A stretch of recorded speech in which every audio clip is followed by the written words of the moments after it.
What's a company secret you can share now that you don't work there? I used to work for a company that rhymes with must be, and we used to have somebody post this question every few months for material for one of our clickbait articles.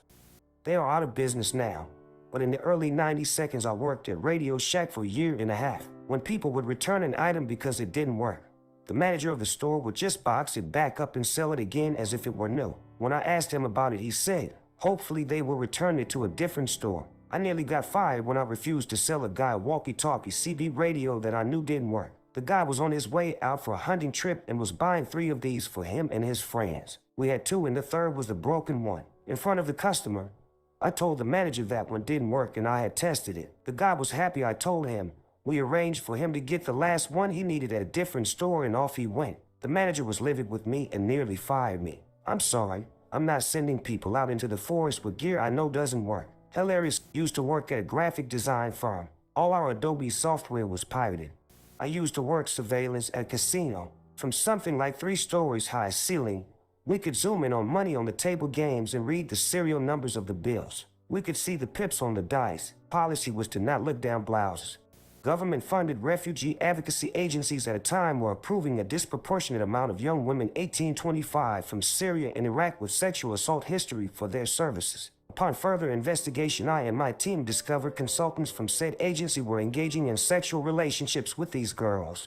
They were denying them opportunities of employment to keep them in financial destitution purposely. When the girls became desperate, the offer of private prostitution was made by the consultants. I whistleblew to the organization heads. They thanked me and the consultants were gone the next day. Huge meeting with senior board. Apologies. This isn't the way we do things. Speech blah blah blah. And within 3 months, me and the other 6 other complainants and investigators had all resigned from the company for different reasons. On paper, it looks coincidental. In reality, we were all individually pushed out. 2 of the consultants that we uncovered were doing the worst were not fired. They were given the option to resign and are currently working at other agencies with vulnerable young women.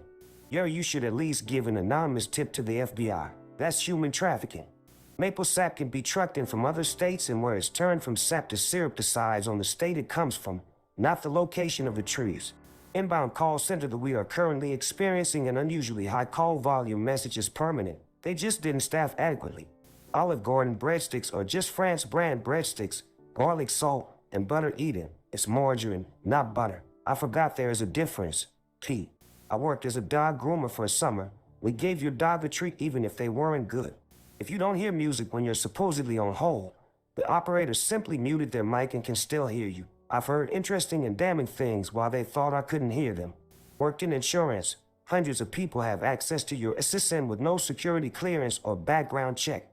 Worked at a major cable/ISP in their 4 billing cycles. They upgraded the billing system, but did something wrong, and all but the current cycle got a late charge. But instead of fixing it immediately, we were told to credit their account if the customer called in. I did the math, and for the size of our city, and the 3/4 of people were only charged, it was over $1 million USD. Most people just pay their bill and don't let it close. Edit.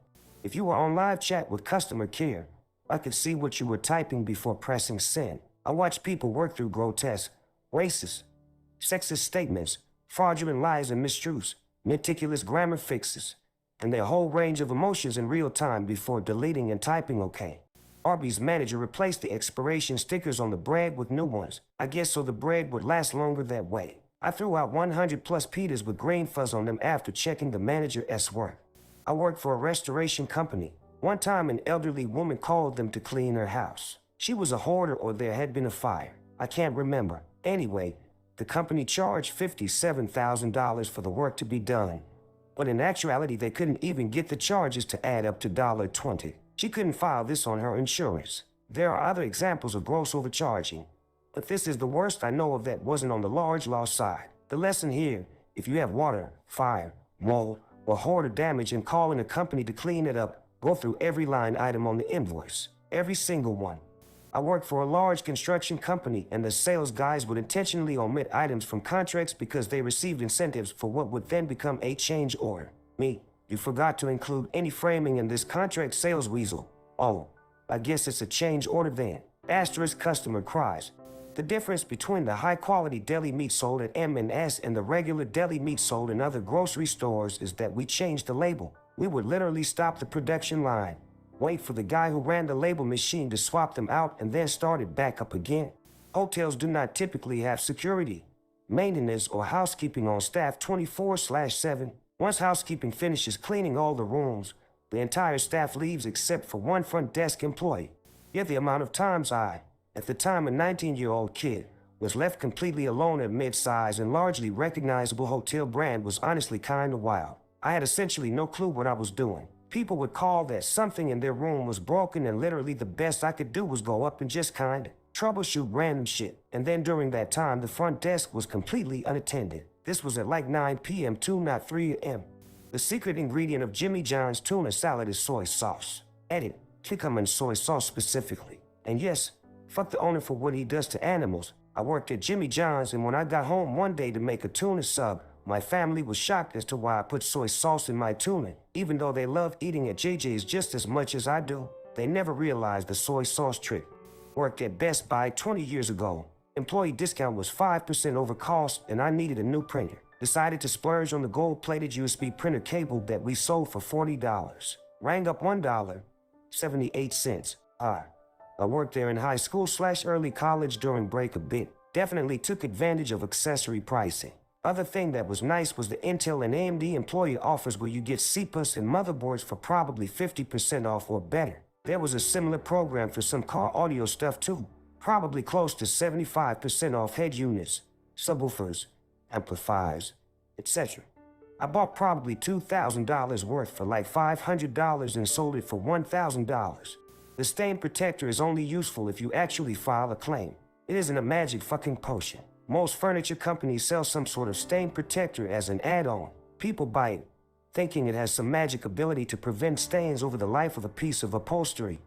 Then, 5 years later, spill some Kool-Aid on that shit, and the stain doesn't come out. With most of these protectors, there's a warranty claim process that will get you a new sofa or a new set if your sofa pattern isn't made anymore, but nobody ever files a claim.